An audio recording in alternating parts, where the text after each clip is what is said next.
Hello दोस्तों, स्वागत है आपका हमारे यूट्यूब चैनल में। अगर यह स्टोरी आपको पसंद आए तो वीडियो को लाइक, शेयर एंड कमेंट ज़रूर करें। और अगर आप हमारे चैनल पे न्यू हो तो चैनल को सब्सक्राइब करना ना भूलें। तो चलिए वीडियो को शुरू करते हैं।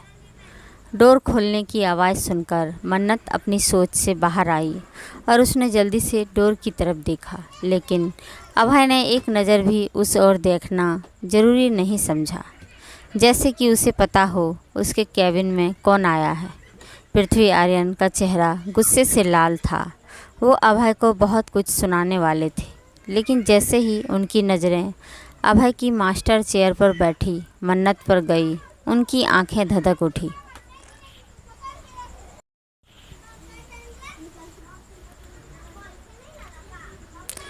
दिया आर्यन और गौतम आर्यन भी मन्नत को ऐसे प्रेसिडेंट चेयर पर बैठे देख गुस्सा और हैरान थे। मन्नत पृथ्वी आर्यन को कैसे भूल सकती थी? उन्होंने उसे बहुत ज़्यादा हर्ट किया था और अब उन्हें ऐसे अचानक अपने सामने देख वो अंदर तक कांप गई। उसका शरीर ठंडा पड़ गया था।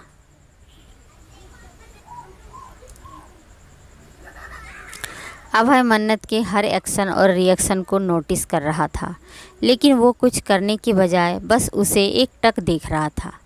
ये दो कौड़ी की लड़की आपकी जगह पर क्यों बैठी है? मन्नत की तरफ पॉइंट करते हुए पृथ्वी आर्यन तेजी से चीखे। उनकी आवाज़ बहुत तेज थी। उनकी इतनी खतरनाक और नफ़रत से भरी आवाज़ सुनकर मन्नत अंदर तक हिल गई थी। वो जल्दी से चेयर से उठी और अभय के पास जाने के लिए जैसे ही उसने एक कदम बढ़ाया, उसके कानों में अभय की आवाज़ सुनाई दी। क्या मैंने तुमसे उठने को कहा? अभय की आवाज़ एकदम धीमी थी, मगर केबिन में खड़े हर शख्स ने उसके कहे एक एक लफ्ज़ को अच्छे से सुना था। मन्नत उसकी तरफ अपनी आंसू भरी आंखों से देखते हुए बोलने की कोशिश करती है। जहाँ बैठी थी वहीं जाकर बैठ जाओ। अभय उसकी बात को इग्नोर करते हुए वार्निंग टोन में बोला। मन्नत कांपते पैरों के साथ धीरे से चेयर पर बैठ जाती है। अभय, तुम्हारा दिमाग खराब हो चुका है। इस दो कौड़ी की लड़की की इतनी औकात नहीं कि ये इस कुर्सी को देख भी सके। मैं अभी इसे इसकी असली जगह दिखाती हूँ।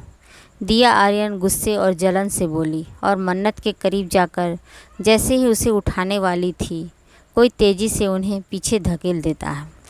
अचानक हुए हमले से दिया आर्यन संभल नहीं पाई और मुंह के बल ज़मीन पर गिर गई। सबकी हैरान नज़रें अभय पर थी, जिसने दिया आर्यन के मन्नत को छूने से पहले ही उन्हें उनकी सही जगह दिखा दी थी। गौतम आर्यन होश में आते हुए जल्दी से दिया आर्यन के पास जाकर उन्हें संभालने लगते हैं। दिया आर्यन सदमे में थी। उनके सर से खून निकल रहा था।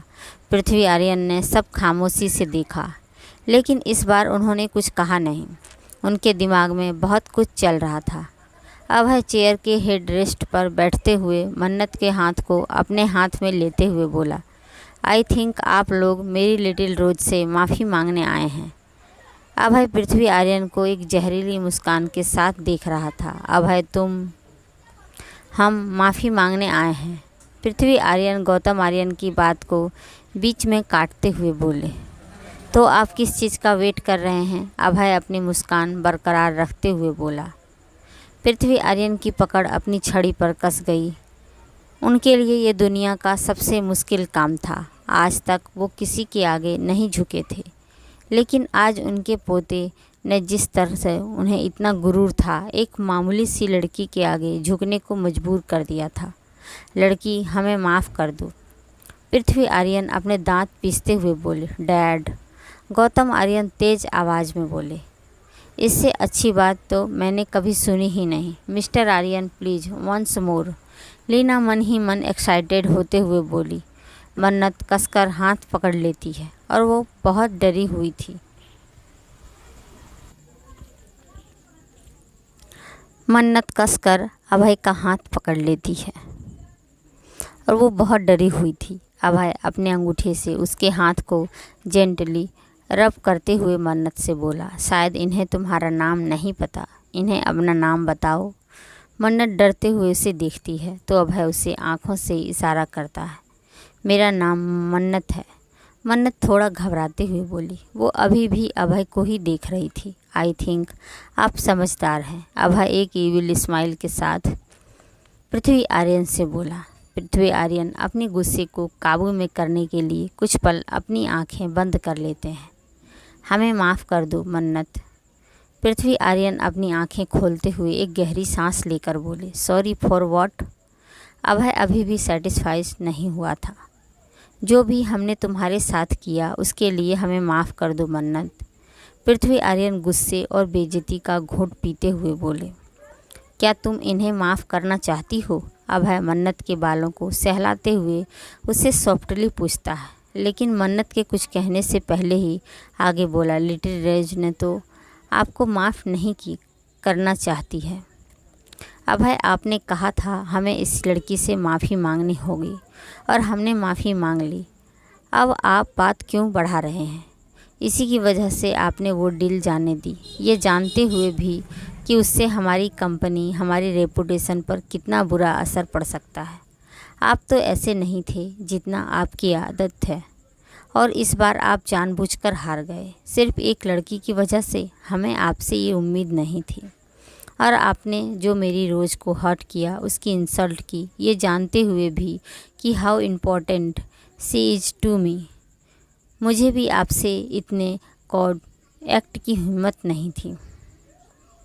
अभय पृथ्वी आर्यन की बात का जवाब डबल एटीट्यूड से देता है।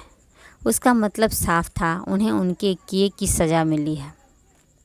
कुछ पल तो मिस्टर आर्यन कुछ बोल ही नहीं पाए, लेकिन फिर शांति से बोले। हाँ, हमने गलत किया, लेकिन अब हमने इससे माफ़ी भी मांग ली है। अब आप कुछ ऐसा कीजिए जिससे हमें ये डील फिर से मिल जाए। हम जानते हैं ये आपके लिए बहुत आसान है। पृथ्वी आर्यन को सिर्फ अपनी कंपनी और अपनी रेपुटेशन की पड़ी थी। अभय भी इस बात से अनजान नहीं था। ऑफ कोर्स ये मेरे लिए कोई बड़ी बात नहीं है, बट जब तक रोज़ आपकी सॉरी एक्सेप्ट नहीं कर लेती तब तक मैं कुछ नहीं कर सकता। आपका आज का अपॉलजी टाइम ख़त्म हो गया। You may go to now. Abhay उन्हें डोर की तरफ पॉइंट करते हुए बोला। आप चाहते हैं कि जब तक ये हमें माफ़ नहीं कर देती इससे माफ़ी मांगें, तो ठीक है, हम ऐसा ही करेंगे, लेकिन आपको जल्द ही सब ठीक करना होगा। हमने सुना है कि सक्षम इंडिया वापस आ रहा है। हमने सुना है कि सक्षम इंडिया वापस आ रहा है। हमने उनके वेलकम के लिए एक पार्टी रखी है। भले ही हम उन्हें कुछ खास पसंद नहीं करते, लेकिन वो आर्यन फैमिली का हिस्सा है और हम नहीं चाहते कि लोग हम पर उंगली उठाएं। आप समझ रहे हैं ना? अभय उनकी बात का मतलब बखूबी समझ रहा था। वो टेबल पर टेप करते हुए बोला। आप चाहते हैं मैं अपने भाई की वेलकम पार्टी में आऊं? Okay then. अभय की हाँ सुनकर पृथ्वी आर्यन के चेहरे पर एक स्माइल आ गई, जो उसकी आगे की बात सुनकर चली भी गई। अभय अपनी बात को आगे बढ़ाते हुए बोला। पार्टी में मेरे साथ मेरी लिटिल रोज भी आएगी। हमें मंजूर है। पृथ्वी आर्यन बिना किसी देरी के बोले। डैड, आपने उस 2 कौड़ी की लड़की से माफ़ी क्यों मांगी? कार में बैठने के बाद दिया आर्यन गुस्से से बोली। कभी कभी अपने फ़ायदे के लिए झुकना पड़ता है। पृथ्वी आर्यन कुछ सोचकर उन्हें जवाब देते हैं, फिर एक शैतानी मुस्कुराहट के साथ आगे बोले।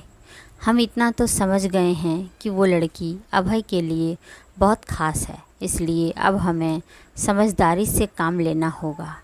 अगर हमने उस लड़की को कोई चोट पहुंचाई तो अभय हम सबको बर्बाद कर देंगे। पता नहीं उस 2 कौड़ी की लड़की ने अभय पर क्या जादू कर दिया है। मन्नत को याद करके दिया आर्यन नफ़रत से बोली, जो हर मर्द को सबसे ज़्यादा आकर्षित करती है। दिया और गौतम आर्यन पृथ्वी आर्यन की तरफ देखते हैं तो वो अपनी बात को पूरी करते हुए बोले। एक औरत की मासूमियत। तुमने भी तो हमारे बेटे को ऐसे ही फंसाया था। पृथ्वी आर्यन का तंज सुनकर दिया आर्यन की बोलती बंद हो गई। डैड, क्या आप सच में सक्षम के लिए वेलकम पार्टी रखने वाले हैं? गौतम आर्यन बात बदलते हुए बोले। हाँ, भले ही वो हमारे नाजायज़ औलाद के बेटे हैं, लेकिन हैं तो हमारे पोते ही। हम किसी को भी अपने ऊपर उंगली उठाने का मौका नहीं देंगे। हमें हमारे आदमियों से पता चला कि उन्होंने बिजनेस की दुनिया में अपना बहुत नाम बना लिया है। पृथ्वी आर्यन अपना असली मकसद बताते हुए बोले। अभय का केबिन। प्रेसिडेंट, मैंने पता किया है कि सक्षम आर्यन ने बिजनेस वर्ल्ड में अपना काफ़ी नाम बना लिया है। लीना उसे बताती है। So what can I do? Wait, कहीं तुम मेरी सिस्टर इन लॉ तो नहीं बनना चाहती? अभय लापरवाही से बोला। अभय की बात सुनकर लीना की बोलती बंद हो गई। Sister in law? लीना तो ऐसा सोच भी नहीं सकती थी, और वैसे भी लीना तो एज में अभय से बड़ी थी और सक्षम अभय से छोटा था। पर प्रेसिडेंट, ये आप क्या बोल रहे हैं? लीना हड़बड़ाते हुए बोली। क्या मैंने तुम्हें उसकी डिटेल निकालने का ऑर्डर दिया था? तुम अपने आप को ओवर स्मार्ट समझती हो, अभय स्मित करते हुए बोला। प्रेसिडेंट, वो कल मिस्टर आर्यन ने मुझे ऐसा करने के लिए कहा था। लीना जानती थी कि अभय अपने इस क्वेश्चन कजिन ब्रदर को खास पसंद नहीं करता। कुछ excellent assistant Leena, I think आप कंफ्यूज हैं कि आप किसके लिए काम करती हैं, एंड इतनी फ्री भी कि अनसेसरी लोगों की इन्फॉर्मेशन निकाल रही हैं। क्या आपको उन दोनों की लोकेशन पता चली? अभय सर्द आवाज़ में बोला। नो प्रेसिडेंट, मैं कोशिश कर रही हूँ, बहुत जल्द। Go and finger out that, Abhay तेज़ आवाज़ में बोला। लीना जल्दी से केबिन से बाहर चली जाती है। तुम्हें नींद आ रही थी ना, अब तुम सो सकती हो। अभय मन्नत की तरफ देखता है, जो कब से उसे ही देख रही थी। मन्नत ने कुछ कहा नहीं, वो बस उसे देखे जा रही थी। क्या कुछ पूछना चाहती हो तुम? अभय उसके गालों को धीरे से पिंच करते हुए बोला। क्या आप उन्हें जानते हैं? मन्नत को तो जैसे इसी का इंतज़ार था। हाँ, वो मेरे ग्रैंडफादर हैं। अभय स्टर्नली सीरियसली फॉरवर्डली बोला। ग्रैंडफादर क्या होता है? मन्नत अपनी पलकें झपकाते हुए बोली। इसका मतलब मैं तुम्हें बाद में समझाऊंगा। आपने उनसे ऐसा क्यों कहा कि मैंने उन्हें माफ़ नहीं किया, जबकि मैंने तो आपसे ऐसा कहा ही नहीं। क्या अब वो रोज़ यहाँ आएंगे? मुझे वो अच्छे नहीं लगते। आप उनसे बोल देते ना कि मैंने उन्हें माफ़ कर दिया, फिर वो यहाँ नहीं आते। मन्नत दुखी होते हुए बोलती है। इम्प्रेसिव, तुम तो काफ़ी इंटेलिजेंट हो गई हो, लेकिन अपने इस इंटेलिजेंट को तुम ऐसे लोगों के बारे में सोचकर वेस्ट नहीं करना चाहिए, एंड अब तुम्हें उन सब को फेस करना होगा। अभय उसकी आंखों में देखते हुए बोला। लेकिन मुझे डर लगता है, कहकर मन्नत ने अपना सर झुका लिया। यू आर माई रोज, तुम्हारी सॉफ्टनेस सिर्फ मेरे लिए, and your turn off everyone else. जो भी तुम्हें हार्म करने की कोशिश करेगा, उन्हें ये कांटे जख्मी कर देंगे। अभय जुनूनी आवाज़ में बोला। जैसे गुलाब में कांटे होते हैं जो गुलाब को प्रोटेक्ट करते हैं, वैसे ही उसकी रोज में भी कांटे थे, जिनसे उसकी रोज भी अनजान थी। जाहिर था मन्नत को उसकी कोई भी बात समझ ही नहीं आई थी। मुझे अब सोना है, मन्नत बेहद क्यूट सी आवाज़ में बोली। उसने अभय की बात को पूरी तरह से इग्नोर कर दिया था। अभय उसे अपनी गोद में उठाते हुए बोला। ग्रेट, अभी तो मेरे क्वेश्चन को तुमने इग्नोर कर दिया था ना। अब अपने क्वेश्चन का आंसर मिलते ही तुम्हें याद आ गया कि तुम्हें नींद आ रही थी। माई सिल्वर रोज। उसकी बात सुनकर मन्नत खिलखिलाकर हंस पड़ी। रात का वक्त। मन्नत बालकनी के झूले पर बैठी एकटक आसमान देख रही थी। उसके फेस पर उदासी थी और आंखें में नमी।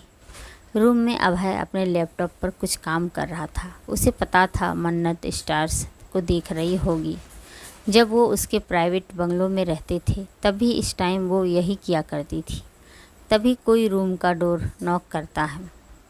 कम, अभय बिना उस तरफ देखे बोला। एक मेड अंदर आई और अपने हाथ में पकड़ी ट्रे उसने वहीं टेबल पर रख दी और बिना कुछ बोले रूम से बाहर चली गई। अभय अपना लैपटॉप शट डाउन कर दूध के गिलास को उठाता है और बालकनी में चला जाता है। तुम रो क्यों रही हो? अभय उसके पास बैठकर उसका चेहरा अपनी तरफ करते हुए सख्ती से बोला, वो देखो हमारे बीच कोई आ गया है। मन्नत उसे आसमान की तरफ इशारा करते हुए फिर से सुबकने लगी। अभय ने उसकी पॉइंट की हुई डायरेक्शन में देखा तो वहाँ 3 तारे एक साथ हमेशा वहाँ 2 तारे एक साथ होते थे जो सबसे ज़्यादा शाइन करते थे, और मन्नत रोज़ उसे ये बात कहती थी कि वह दोनों तारे मन्नत और अभय है। लेकिन आज उन दोनों के बीच एक तारा आ गया था। मन्नत की बात सुनकर कि उनके बीच कोई आ गया है, अभय की पकड़ उसके हाथ में पकड़े ग्लास पर कस गई और वो ग्लास एक तेज़ आवाज़ के साथ उसके हाथ में ही टूट गया। गर्म दूध की कुछ छींटें मन्नत के हाथ पर भी गिरी थी। वो एकदम से चिल्ला उठी, ये सब क्या सोचती रहती हो तुम? हाँ, आज के बाद तुम्हें ऐसी स्टूपिडी एंड सेंसलेस बातें सोची तो मुझसे बुरा कोई नहीं होगा। अभय अपने खून से सने हाथों के मन्नत के आर्म को टाइटली पकड़ते हुए बोला। अभय को इतने गुस्से में देख मन्नत सहम गई। उसकी आंखों से आंसू बहने लगे। समझ आया तुम्हें? अभय उसके हाथ खींचते हुए बोला। मन्नत हाँ में सर हिलाती है तो अभय उसे छोड़ देता है, लेकिन अभी भी वो बहुत गुस्से में था। उसके छोड़ते ही मन्नत रोते हुए रूम में भाग जाती है। अभय उसे नहीं रोकता और फिर से उन तीनों तारों को देखने लगता है। उसे ऐसी बातें हमेशा से बेतुकी लगती थी, लेकिन मन्नत से रिलेटेड और मन्नत की कही हर बात उसके लिए बहुत इम्पोर्टेंट थी। वो उसकी बेतुकी बातों को भी पेशेंस और ध्यान से सुनता था। रूम में मन्नत अपने आप को ब्लैंकेट से ऊपर से नीचे तक कवर कर लेती है और रोने लगती है। उसे समझ नहीं आ रहा था कि अभय ने उस पर इतना गुस्सा क्यों किया। रोते हुए बार बार ब्लैंकेट से अपना सर निकालकर बालकनी की तरफ देख रही थी। उसे अभय के बिना कुछ अच्छा भी तो नहीं लगता था। काफ़ी देर तक जब अभय नहीं आया तो मन्नत अपने मुंह पर ब्लैंकेट डालते हुए बोली, अब मैं भी गुस्सा हूँ। कुछ ही देर में उसे नींद आ गई। अभय के जख्मी हाथ से खून की बूंदें टपक कर फ्लोर पर गिर रही थी। अचानक ही वो ऑब्सेसली हंसते हुए बोला, माई रोज़, तुम कितनी इनोसेंट हो। तुम्हें इतना भी नहीं पता हमारे बीच कोई नहीं आ सकता। अभय रूम में आया। जैसे ही उसकी नज़र बेड पर पड़ी, उसके फेस पर जेन्युइन स्माइल आ गई। वो बेड साइड ड्रावर से क्रीम निकालता है और मन्नत के ऊपर से ब्लैंकेट हटाता है और उसके पास बैठ उसके हाथ को अपने हाथ में लेकर उसके हाथ को ऑइंटमेंट लगाने लगता है। हालांकि मन्नत के जख्म इतने हल्के थे कि वो ठीक से दिखाई भी नहीं दे रहे थे, क्योंकि दूध ज़्यादा गर्म नहीं था। अभय अपने उसी जख्मी हाथ से मन्नत के हाथ पर मरहम लगा रहा था। अभय झुककर उसके गाल पर एक सॉफ्ट किस करते हुए उसके कान में धीरे से बोला, I can control my anger, you have to bear it, but I promise you that मैं अपने अलावा किसी को भी तुम्हें हर्ट नहीं करने दूंगा। अगली सुबह मन्नत बाथरूम से बाहर आती है। उसने बाथरोब पहना हुआ था। अभय जो मिरर के सामने खड़े होकर अपनी वॉच पहन रहा था, वो मिरर से उसे देखता है और अलमारी के पास जाकर उसमें से एक ड्रेस निकालकर उसे देते हुए बोला, जल्दी से इसे रेडी हो जाओ, आई एम गेटिंग लेट। अब मन्नत उसके हाथ में पकड़ी ड्रेस को देखती है। रोज़ अभय ही उसके लिए ड्रेस निकालता था, जिससे वो खुश हो जाया करती थी, लेकिन आज वो उससे नाराज़ थी। मन्नत उसके साइड से गुजरते हुए अलमारी के पास जाती है और जल्दी से रेंडमली एक ड्रेस चूज़ करके क्लोजेट में चली जाती है। ग्रेट, बहुत गट्स आ गए हैं तुम में। अभय क्लोजेट बंद डोर को देखकर अपने दांत पीसते हुए बोला। कुछ ही देर में मन्नत क्लोजेट से बाहर आई। अभय सोफे पर बैठा अपना फ़ोन यूज कर रहा था। मन्नत मिरर के सामने खड़े होकर अपनी मैक्सी ड्रेस की चेन बंद करने की कोशिश कर रही थी। साथ ही मिरर से वो बार बार अभय को भी देख रही थी। अभय मन्नत की सारी हरकतें नोटिस कर रहा था। कुछ ही देर के करने के बाद जब मन्नत थक गई तो अभय के सामने आकर अपनी बैग करके खड़ी हो गई। अभय अपने फ़ोन को अपनी पॉकेट में रखते हुए खड़ा होता है और मन्नत की जीभ झटके से बंद करते हुए उसके कान में बोला, ये जिद तुम पर सूट नहीं करती माई लिटिल रोज़। और उससे दूर होकर रूम से बाहर चला जाता है। उसकी करीबी से मन्नत को एहसास होकर गुजर जाता है। आर्यन कॉरपोरेशन। आज फिर से उसी लड़की को अभय के साथ देखकर एम्प्लॉयज़ आपस में गॉसिप करने लगते हैं। केबिन में आते ही मन्नत जल्दी से जाकर सोफे पर बैठ गई। उसे कल की अभय की बात याद थी कि सोफे पर सो भी सकते हैं, इसलिए वो पहले ही सोफे पर फैलकर बैठ गई। दोनों के बीच कोल्ड वार चल रही थी, जो कि सिर्फ मन्नत की तरफ से थी।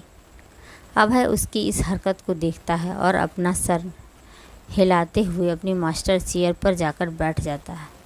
दोनों ने सुबह से एक दूसरे से बिल्कुल भी बात नहीं की थी, यहाँ तक कि कार में भी नहीं, वरना मन्नत कार की विंडो से बाहर देखते हुए उससे कुछ न कुछ पूछती रहती थी, जिसका आंसर वो पेशेंटली देता था। हाँ, उसे पता था कि गलती उसकी है, लेकिन वो अपनी गलती कैसे एक्सेप्ट कर सकता था। ये तो कहती थी कि मुझसे बात किए बिना इसे अच्छा नहीं लगता। अभय ने अपना लैपटॉप बंद करते हुए एक हल्की नज़र से मन्नत को देखते हुए सोचा, एक तो इन्होंने मुझे हर्ट किया और सॉरी भी नहीं बोला और अब बात भी नहीं कर रहे हैं। मन्नत अभय को देखते हुए मन ही मन रुआसी हो गई। वो सैड सा फेस बनाकर अभय को देखने जा रही थी। उसे अभय की इम्पोर्टेंस की आदत थी।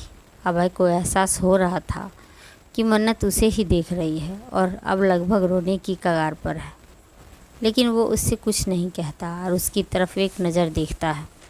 तभी केबिन का डोर एक नॉक के साथ ओपन हुआ और लीना केबिन के अंदर आ गई। उसके हाथ में काफ़ी सारे फाइल्स थे, लेकिन दोनों में से कोई भी उस पर ध्यान नहीं दिया। लीना को केबिन इन्वायरमेंट कुछ अजीब सा लगता है।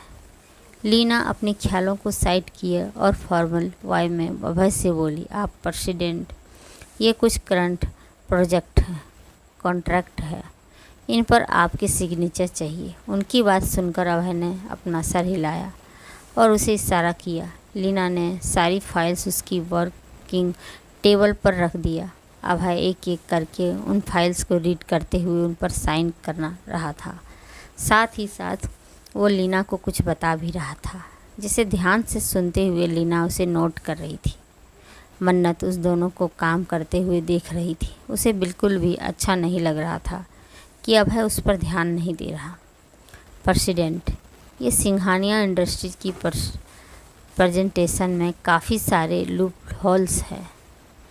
आई थिंक हमें उनसे एक बार फिर इस बारे में डिस्कस करना चाहिए, लीना अभय से बोली। अभी वो दोनों इस बारे में डिस्कस कर ही रहे थे कि अचानक ही मन्नत आकर अभय की गोद में बैठ गई। दोनों ने एक साथ उसकी तरफ देखा। मन्नत की आंखों में आंसू थे। अभय लीना को जाने का इशारा किया। लीना जाना तो नहीं चाहती थी, क्योंकि उसे मन्नत की फिक्र हो रही थी, लेकिन वो अभय की डिसरिस्पेक्ट भी तो नहीं कर सकती थी। लीना के केबिन से जाने के बाद अभय फिर से फाइल रीड करने लगा। मन्नत जो उसकी गोद में बैठी अपनी आंखों में आंसू लिए उसे ही देख रही थी। उसकी फाइल को छीनते हुए बोली, आपको दिख नहीं रहा मैं रो रही हूँ? मैंने तो नहीं कहा था तुम्हें रोने के लिए, तुम अपनी मर्ज़ी से रो रही हो। अभय अपनी चेयर पर लीन होते हुए बोला। उसकी नज़रें मन्नत के प्यार से चेहरे पर थी। उसकी बात सुनकर मन्नत की बोलती बंद हो गई और ज़्यादा सुबकते हुए बोली, मैं आपकी वजह से रो रही हूँ। मैंने तो तुमसे नहीं कहा था कि तुम मेरी वजह से रो। उसकी बात सुनकर मन्नत को बहुत गुस्सा आया। वो अपनी लाल हो चुकी नाक को रब करते हुए बोली, मैं इसलिए रो रही हूँ क्योंकि आप मुझसे बात नहीं कर रहे। तुम भी तो मुझसे बात नहीं कर रही हो, लेकिन अब तो आपसे बात कर रही हूँ ना, तो वो मैं भी कर रहा हूँ। रक्षित अभय बेहवीन चेहरे के साथ बोला। मासूम सी मन्नत अभय की बातों में कहाँ जीत सकती थी। उसके पास अब ना कोई सवाल बचा था ना जवाब। आप बहुत बुरे हो, बोलकर मन्नत उसकी गोद से उठने लगी। वो उठ पाती उससे पहले ही अभय ने उसे कसकर अपनी बाहों में जकड़ लिया। छोड़िए मुझे, मन्नत कसमसाते हुए बोली। तुम्हें ने तो कहा था मैं बुरा हूँ, मैं तो तुम्हारी बात क्यों मानूँ? बुरे लोग किसी की बात थोड़ी मानते हैं। बोलते हुए अभय उनकी नेचुरल फ्रेगनेंस इन्हेला करने लगा। आपने कल मुझे डांटा था और फिर भी सॉरी भी नहीं बोला। मैं तो जब भी गलती करती हूँ सॉरी बोल देती हूँ। आपको भी सॉरी बोलना चाहिए, क्योंकि आपने गलती की। कुछ देर की शांति के बाद मन्नत उसे किसी बड़े की तरह समझाते हुए बोली। मन्नत की ये आदत थी, वो कभी कभी अभय की अम्मा बनकर उसे समझाती थी, जैसे अभय कोई छोटा बच्चा हो। उसकी बात सुनकर अभय उसके गालों से अपना चेहरा निकालकर उसे घूरने लगा। आगे